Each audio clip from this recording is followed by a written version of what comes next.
Yes, they got married and had him young, but it's not my place to judge them. This past weekend, they asked me to babysit for them, and I agreed for a few reasons. Their child is calm, well-behaved, and generally a good toddler to be around. I love babysitting him. Also, they asked me nicely and understood that I might say no because I'm child-free. They were polite in their request. One thing about me is that if you ask me to do something politely, even if it's something I wouldn't usually agree to, I'd probably do it because you were nice and polite. So, for these reasons, I happily agreed to babysit the boy. My sister also asked me to babysit her son that day so she could have a day to herself, but I refused and told her I was already babysitting for my friends. She was pissed, to say the least. She made a few comments about how I was a jerk and not a good sister, but I thought she had dropped it after that. This past weekend, while I was watching the baby, my sister started banging on my door.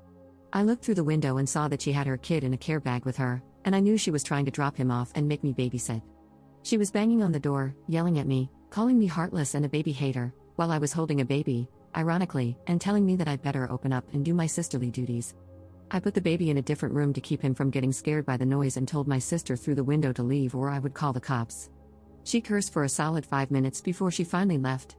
I had the whole thing recorded on my doorbell camera and sent it to the family group chat. Surprisingly, my whole family is on my sister's side. She keeps arguing with me about how I'd rather babysit a child not even related to me than my nephew. I reminded her that her kid is a nightmare to be around, but she keeps insisting that you help out for family. My sister has been cold since then and keeps sending me text messages trying to provoke me into arguing with her more. She's also started saying some pretty ableist and nasty things about my friend's wife. My friend's wife is on the spectrum and has BPD, and my sister keeps saying she should have been sterilized and never should have passed her issues on to her child. By the way, her child has shown none of the signs that autistic infants usually do, so I have no idea what my sister is talking about. I will admit that I do feel a bit guilty because I never considered babysitting my nephew, but I jumped at the opportunity to babysit my friend's child.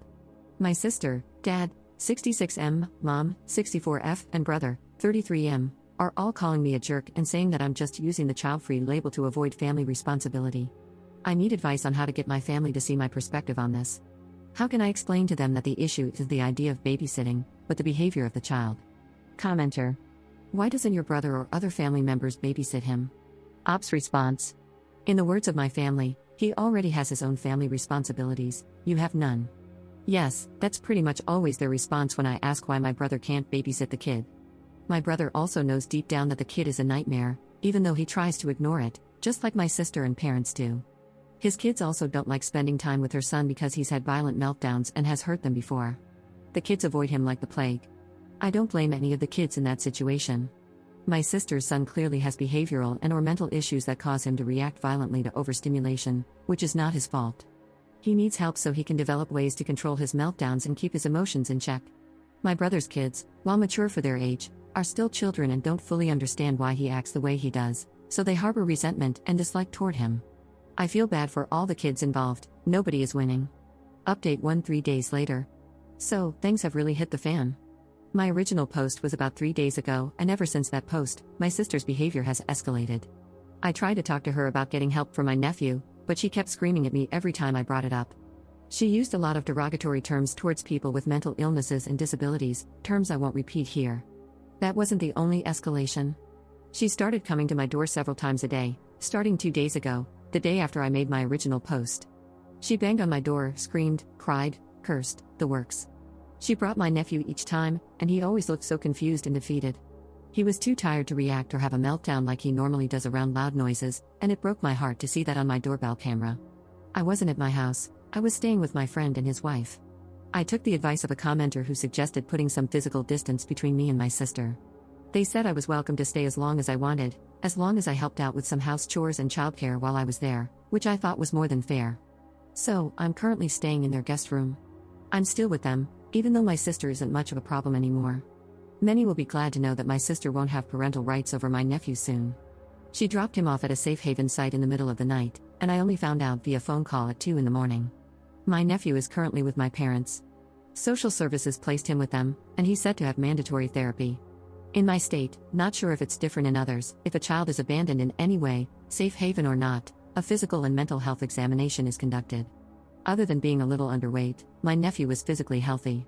He wasn't being physically abused, as some people were worried about. However, it was clear he needed mental health support, so he'll be starting therapy sessions soon, as mandated by a caseworker. We are not looking for my sister. After she dropped off her son, she left. She had quit her job a few weeks back, sold her car, and even sold her house a few weeks ago. She had been renting a place, so this was clearly planned. In my personal opinion, she intended to abandon her son the day I was babysitting my friend's baby, which is why she had such a nuclear reaction. She did leave a note, saying she couldn't do it anymore, that she met someone, and that she doesn't want to be a mom to my nephew anymore. In her note, she said she deserves a normal kid, not a burden like my nephew. I seriously hope my sister doesn't have any more kids with this mystery person she mentioned, but it seems like she's running off to start a new life and family. She still has 30 days to reclaim rights over my nephew, but it doesn't look like she'll do that. Time will tell. As I mentioned, I'm still staying with my friends because I was worried my sister would do something. My parents and brother have also been blowing up my phone and coming to my house, switching between apologies and blaming me for this. They think that maybe if I had babysat that day, she wouldn't have done this, but I believe she wanted me to babysit so she could go through with it. I'm not mad at them for blaming me. I understand that my sister is still their family, and they're rightfully in shock and want someone to blame. They're human, and I know people can be cruel sometimes while going through shock and grief. So, yeah, that's life right now. I'm currently sitting on the couch with my friend's baby while my friend is at work and his wife does a quick grocery run. She was going to take the baby with her, but I insisted on watching him so she wouldn't have to deal with the car seat in the very stormy weather we have in our area right now. This update is all over the place, and I feel like I'm rambling. There's still a lot of unknowns regarding my sister and nephew, but for now, this is the update. I don't know if I'll post more about this situation. My friend's wife is telling me I should relax and try not to think about anything related to this until I'm more level-headed, but I don't think that's possible. Update to 11 days later. My sister abandoned her 5-year-old son a little less than 2 weeks ago and fled. The police are looking for her, but she hasn't been found yet. My nephew is with my parents and is in therapy. When this first happened, my parents were quick to blame me because I had refused to babysit him in the past and the weekend before my sister ultimately abandoned him. They think that if I had babysat him that day, she wouldn't have fled. I've been staying with my friends since then, and, oh my god, it's so chill here. They're young parents with a baby, and yet it's calm here. Everyone is happy, they talk things out when there are issues, and they work together. I've met both sets of my friends' parents, and they're nice and polite. Obviously, I don't know what goes on behind closed doors, but I've seen some bickering, and they always find a way to resolve it.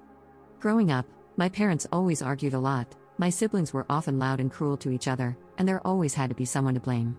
If you were the one blamed, you were insulted and shunned for a while, then they would apologize. You were always expected to forgive and forget.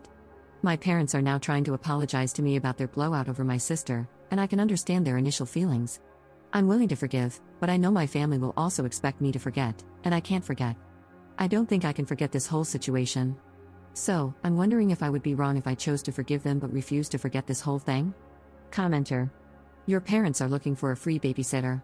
They're waiting for an opportunity to leave the poor boy with you and claim that he's your responsibility now. Then they'll use the argument that if you had just babysat him like your sister demanded, she wouldn't have abandoned her son. Don't get sucked back in. Tell them that you don't exist to be blamed and that they should try to raise this kid better than they raised his mother.